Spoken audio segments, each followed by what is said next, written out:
Sister said that I stole her money from the wedding, and now the whole family hates me. Days later I came to the family dinner, showed video proof and shocked everyone. The wedding day was as beautiful as anyone could have hoped for. My sister Elizabeth was radiant in her designer gown, and Brian, her now husband, looked like the happiest man alive. Everything went smoothly: the vows, the champagne toasts, the dancing. If there was any tension, I didn't feel it. At least not until the night after the wedding. The family had gathered at my parents' house to relax and talk about the big day. We were in the middle of rehashing funny moments from the dance floor when Elizabeth stood up dramatically, her voice shaking as she announced something that hit me like a truck. "John stole our honeymoon money. $10,000. It's gone." The room fell silent. I could feel everyone's eyes turn to me. My brain couldn't process what she had just said. Stole? Me? It was absurd. Before I could even defend myself, Elizabeth went on and on and on. She talked about how devastated she was, how she'd been crying all day, and how betrayed she felt. Brian sat frozen, looking like he'd been hit by a freight train. My parents, however, immediately sprang into action to support her. "John, how could you do this?" my mother said, shaking her head in disappointment. "You ruined everything. Steal from your sister? Your own sister?" Dad added. "You're not welcome here anymore." I tried to speak up, to explain that I hadn't touched a dime. I pointed out that I had been at the front desk all night, in full view of everyone, and that I didn't even know where the money was kept. Brian, to his credit, seemed unsure, even saying, "I don't think John would do something like that." But Elizabeth wasn't having it. "Stop defending him, Brian," she snapped. "He's lying. I can't believe you take his side over mine. John, you're disgusting. Get out of my sight." I was stunned. The anger in her voice wasn't just about the alleged theft, it was personal. My parents joined her in telling me that I was no longer part of the family. "You are no longer our son," my father said, and that was the final blow. I exchanged glances with Brian, who looked as confused as I felt, and then I left. As I drove away, I began to put things together. I knew exactly why she was doing this. It wasn't about the money, it was about our grandmother. Grandma had made it clear a few months earlier that she intended to leave me most of her inheritance. She believed I would use it wisely and take care of the family legacy. Elizabeth, the self-proclaimed golden child, was furious.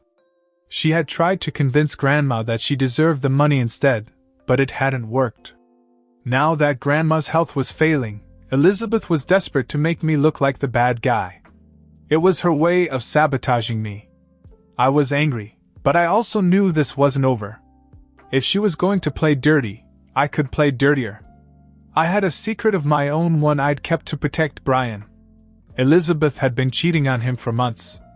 I hadn't planned on exposing her, but after what she'd done, all bets were off. I began to plan my revenge. After that night, I couldn't stop thinking about what Elizabeth had done. The betrayal hurt, but what hurt even more was the fact that my parents believed her without a second thought. I couldn't even look at my phone because the family group chat exploded with texts about how I had let everyone down, and how ashamed they were of me. It was as if Elizabeth had flipped a switch and suddenly I was the family villain. But I wasn't going to let her win. Elizabeth thought she could destroy me and walk away unscathed. What she didn't know was that I had been sitting on a bombshell for months. Back in August, I'd accidentally caught her with someone who wasn't Brian. I'd gone to a coffee shop in the next town to meet a friend, and there she was, sitting in a corner booth, holding hands with some guy I didn't recognize. They weren't exactly subtle kissing, laughing, acting like a full-fledged couple. I didn't say anything at the time because, honestly, it wasn't any of my business. I figured it would come back to bite her eventually. I just never expected it to be me who'd have to bite back. Now I needed proof.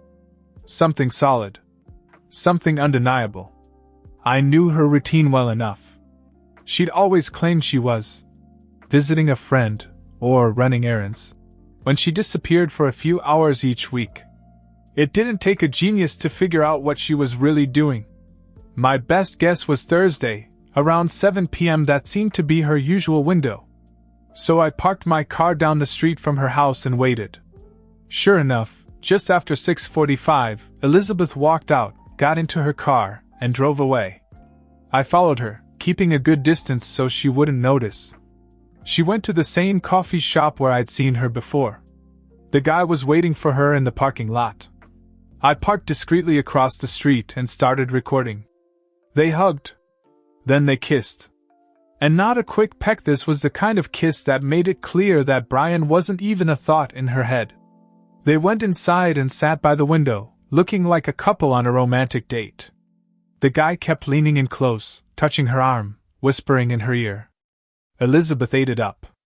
I recorded the whole thing. 7 minutes of golden footage that would turn the whole situation on its head. When they finally left, I made sure to catch them hugging again before they got into separate cars and drove away. I waited until she was long gone before I drove home. My heart was pounding all the way home, but it wasn't nerves, it was anticipation. I knew I had something that would shatter her perfect little facade. But I wasn't going to rush into it. I had to wait for the right moment. Elizabeth had gone nuclear on me at a family gathering, so it was only fitting that I return the favor. I decided to set up a dinner a few days later and pretend to apologize and make amends. My parents, still angry with me, reluctantly agreed. Elizabeth didn't hesitate to accept, probably thinking it would be her chance to humiliate me further. Little did she know what was coming. The days leading up to the dinner were excruciating. I stayed completely quiet, even as Elizabeth continued to throw barbs in the family group chat about how some people can't take responsibility for their actions. My parents ate it up, of course. Every time I saw a text pop up from them saying something like, "We are so proud of you, Elizabeth, for handling this with grace," I wanted to scream. But I kept my cool. I knew it would be worth it. The morning of the dinner, I texted everyone in the family group chat, including Brian. I said I wanted to meet for dinner and clear the air. I owe everyone an explanation. I wrote, "And I need to apologize, especially to you, Brian." My mother replied first, saying they'd be there, but that I'd better have a damn good reason for what I'd done. Elizabeth chimed in with a sarcastic remark about how she hoped I was ready to confess. Brian's response was short and neutral, just a thumbs up emoji. Perfect. Everything was falling into place. I spent the day getting ready. I loaded the video onto my laptop and tested it to make sure the quality was good. I also printed out screenshots, just in case anyone tried to accuse me of faking the footage. When I arrived at my parents' house for dinner, I felt like I was going into a battle, and I was ready to win. The atmosphere was tense as I walked in. My parents barely acknowledged me, and Elizabeth sat at the head of the table, looking smug as ever. Brian was next to her, quiet and reserved, as he had been since the accusation. I didn't know if he believed I had stolen the money or not, but he was clearly keeping his thoughts to himself. We all sat down, and I began by taking a deep breath. First of all, I want to say that I'm sorry for how things turned out. I know you're all angry with me, and I understand why. But I've been thinking about everything that's happened, and I realize there's something I should have said sooner, something I've been holding back. Elizabeth leaned forward slightly, her eyes bright with anticipation. She probably thought I was going to confess. My mom and dad just stared, waiting. Brian looked uncomfortable. I pulled out my laptop, put it on the table, and opened the video file. "What you're about to see is not easy to watch," I said. "But I think it's important for everyone here to know the truth." Elizabeth's smug expression faltered for the first time as I pressed play. The room fell silent as the video began. It showed her walking up to the guy in the coffee shop parking lot, hugging him, kissing him. The date in the coffee shop. The way they couldn't keep their hands off each other. And then the last shot, them hugging again in the parking lot before they drove away. The video ended, and for a few seconds no one said a word. Then Brian spoke. "Who the hell is that?" he asked, his voice sharp. Elizabeth's face flushed. She opened her mouth to speak, but no words came out. "Answer him," I said. You accused me of stealing, of tearing this family apart, when all along you were the one who was lying. This isn't your friend, is it? How long has this been going on? Elizabeth stammered, but Brian didn't wait for her to answer. He pushed back his chair and stood up, his face a mixture of anger and disbelief. You've been cheating on me, he said. The whole time I was working my ass off to give you the life you wanted. The Maldives? The car? All of it? For this? My parents looked like they'd been hit by a truck. My mother turned to Elizabeth, her voice shaking. Elizabeth, is this true? Elizabeth finally managed to speak. It's not what it looks like, she said, but no one believed her. This will be a lesson to you, Elizabeth, I said, standing up. You started this war. All I did was finish it. Brian grabbed his keys and left without another word. My parents, still in shock, turned on me. How could you do this to her? My father said. Me? I shot back. She accused me of stealing 10 grand to make me look bad, and I'm the bad guy for showing the truth? You should ask her how far she's willing to go to cover up her lies. I didn't wait for an answer. I grabbed my stuff and left. I wasn't sticking around to hear any more excuses. They wanted a villain, and now they had one. But this time it wasn't me. After the dinner, I didn't hear from anyone in my family for days. No texts, no phone calls, no attempts to explain or apologize. It was radio silence. I figured they were probably trying to clean up the mess Elizabeth had made. The first person to reach out wasn't even the family, it was Brian. He called me 2 days after the dinner, and frankly, I was surprised he wanted to talk. I thought he might be mad at me for blindsiding him like that, but he didn't sound mad at all. I just wanted to say thank you, he said, for being honest. I wish it hadn't come to this, but I'm glad I know. We talked for a while, and he told me he'd already started making arrangements to move out of the house he shared with Elizabeth. He also mentioned that he'd canceled their trip to the Maldives and stopped making payments on the car he'd promised to buy her. She can figure out her own life now, he said. I asked him if Elizabeth had tried to talk to him since the dinner. She's been blowing up my phone, begging me to understand, he said. But there's nothing to understand. She cheated. End of story. Hearing him say that gave me a strange sense of closure. At least someone in this whole mess was seeing things clearly. A few days later, my mom finally contacted me. She sent me a long, guilty text message about how disappointed she was in me for ruining Elizabeth's relationship, and how families should always support each other, no matter what. I stared at the message for a while, trying to decide if it was even worth responding to. In the end, I sent back a short reply. Family supports each other by telling the truth, not by covering up lies. Maybe you should think about that. That didn't go over well. My dad followed up with a message telling me I was being immature and that Elizabeth was still their little girl, no matter what she'd done. It was ridiculous. They were willing to overlook her cheating and manipulation just because she was their favorite. Meanwhile, Elizabeth remained silent. Not a word from her. I didn't know if she was too ashamed to speak or if she was planning her next move, but either way, I didn't care.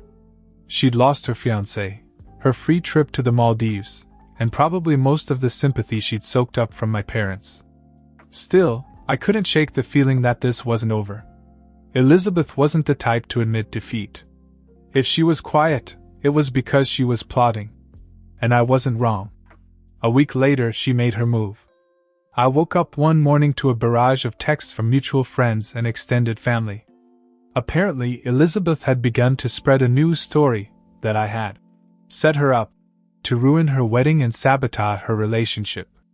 She claimed that I had been following her for weeks, trying to catch her slipping, and that the video was just a desperate attempt to get back at her for exposing the alleged theft. It was absurd, but the damage was done. Some people bought her story, especially those who didn't know the whole story. They started texting me, calling me petty and vindictive. Others, thankfully, saw through her lies and told me they believed me. But I wasn't going to sit back and let them control the narrative. I had all the evidence, the video, the screenshots, the texts. If she wanted a public fight, I was ready. But before I could make a move, something unexpected happened. Brian stepped in. He posted a long message on social media that addressed everything. He explained the cheating, the accusations, the dinner, and even my role in exposing the truth. "John didn't ruin our relationship," he wrote. "Elizabeth did that all by herself. He just showed me what I needed to see. If anyone has a problem with him, take it up with me." The post went viral among our circle of friends and family. It shut down most of Elizabeth's supporters overnight. People started reaching out to me, apologizing for jumping to conclusions. Even my parents went quiet for a while, probably realizing how bad they looked by taking her side so blindly. But Elizabeth? She doubled down.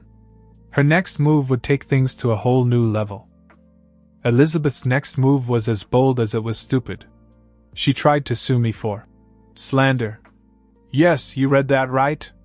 She actually hired a lawyer and filed a lawsuit claiming that I had intentionally destroyed her reputation and caused her emotional distress. When I was served with the papers, I couldn't decide whether to laugh or get angry. She wasn't just desperate, she was delusional. I didn't waste any time. I hired my own lawyer, showed them the video, the texts, and Brian's social media posts, and they immediately said I had nothing to worry about. "This is a scare tactic," they told me. "But if she wants to go to court, we'll go to court." And so we did. The court date was about a month later. Most of the family showed up, probably out of morbid curiosity. Brian was there, too, sitting quietly in the back. Elizabeth arrived with her lawyer, looking smug and confident, as if she'd already won. The judge wasn't impressed. Her lawyer argued that I had maliciously recorded and distributed private footage of Elizabeth, causing her to lose her relationship and social standing. But my lawyer immediately shut that down. They pointed out that the footage was taken in a public place and showed behavior that directly contradicted Elizabeth's previous accusations against me. They also pointed out that I'd only shown the video to our immediate family until Elizabeth's lies forced the situation into the public eye. Then came the best part. Brian took the stand. He testified that Elizabeth had accused me of stealing without evidence and tried to alienate me from the family. He confirmed that the video was the only reason he'd learned the truth about her cheating. "John didn't ruin anything," he said. "He saved me from wasting my life on someone who didn't respect me or our relationship." Elizabeth's lawyer tried to cross-examine him, but Brian didn't flinch. He stuck to the facts and left no room for interpretation. When it was Elizabeth's turn to testify, her story completely fell apart. She contradicted herself several times, claiming at one point that the man in the video was just a friend, and at another point that she and Brian were on a break when it happened. The judge wasn't buying any of it. By the end of the hearing, it was clear where things were headed. The judge dismissed the case, ruling that I hadn't defamed Elizabeth and that the evidence I had presented was both truthful and relevant. But the real kicker came when the judge scolded Elizabeth directly. "You have wasted this court's time with baseless accusations," she said. "It is clear that this lawsuit was an attempt to deflect blame for your own actions. I urge you to reflect on the decisions that led you here today." Elizabeth left the courtroom in tears. After that, the tables were turned. No one, not my parents, not our extended family, not even her closest friends would have anything to do with her lies. Brian cut off all contact and completed the process of moving out. My parents, humiliated and ashamed, finally admitted they'd been wrong to take her side. It wasn't a dramatic apology, just a quiet acknowledgement when my father called me one night and said, "We made a mistake. I hope one day you can forgive us." I told him I'd think about it, and I meant it. Forgiveness wasn't going to be easy after everything they put me through. As for Elizabeth, she completely disappeared from the family scene. She moved out of state a few weeks later, claiming she needed a fresh start. From what I've heard, she struggled to keep friends or a job ever since. Her reputation followed her, as it should have. I won't pretend that this whole ordeal hasn't left scars, it has. But in the end, the truth prevailed, and I was finally free of the cloud Elizabeth had tried to hang over me. I don't regret exposing her. She started the war, and she paid the price.